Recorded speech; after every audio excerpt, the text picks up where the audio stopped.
స్వాతంత్రానికి మునుపు మన భారతదేశంలో మనుషుల మధ్య లావాదేవీలు సమిష్టివాదం అనేది ఉండేదన్నమాట.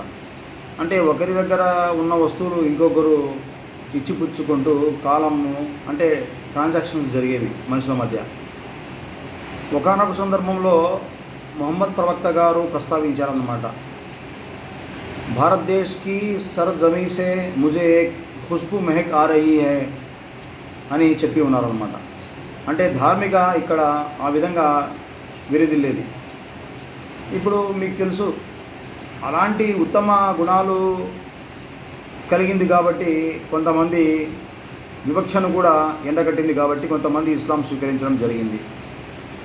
తర్వాత బ్రిటిషర్స్కి అర్థమైపోయిందన్నమాట, ఇక్కడ ఉన్న హిందూ ముస్లింల మధ్య గొడవ పెట్టాలంటే మనం ఒక కరెన్సీ అనేది ఇంట్రడ్యూస్ చేయాలి అనేది. సో వాళ్ళు అనుకున్న విధంగా సమిష్టివాదం తీసేసి కరెన్సీ ఇంట్రడ్యూస్ చేయడం జరిగింది. కరెన్సీ ఇంట్రడ్యూస్ చేయకముందు మనిషి యొక్క వ్యక్తిత్వము, అతని మంచితనము, ధర్మపాలన మీద ఉండేదన్నమాట. అంటే అప్పుడు ఎంత మంచి పనులు చేస్తే అంత మంచి ఉత్తమ వ్యక్తిగా సమాజంలో కొనియాడబడేవాడు. నేడు కరెన్సీ వచ్చిన తర్వాత ఈ బ్రిటిషర్స్ చేసిన పుణ్యమా అని చెప్పేసి కరెన్సీ వచ్చిన తర్వాత మనిషి దగ్గర గుణగణాలు, ధర్మపాలన కాకుండా ఒక వ్యక్తి దగ్గర ఎంత కరెన్సీ ఉంటే అంత గొప్పవాడు అని భావించబడుతున్నారు. కానీ అంతకు మునుపు సమిష్టివాదం ఉన్నప్పుడు మనిషి యొక్క క్యారెక్టర్ అనేది అతని గుణగణాలు, ఉత్తమ నడవడిక మీద ఉండేది.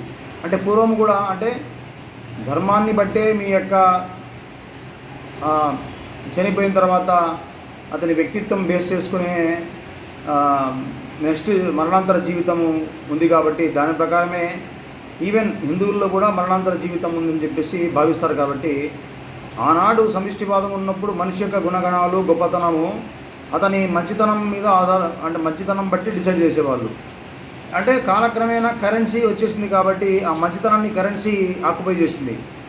ఇప్పుడు కూడా జనాలు ఏంటంటే కరెన్సీ సంపాదించుకుంటే చాలు, మనకు మంచితనం అవసరం లేదని చాలామంది భావిస్తున్నారు. అలా కాదనమాట.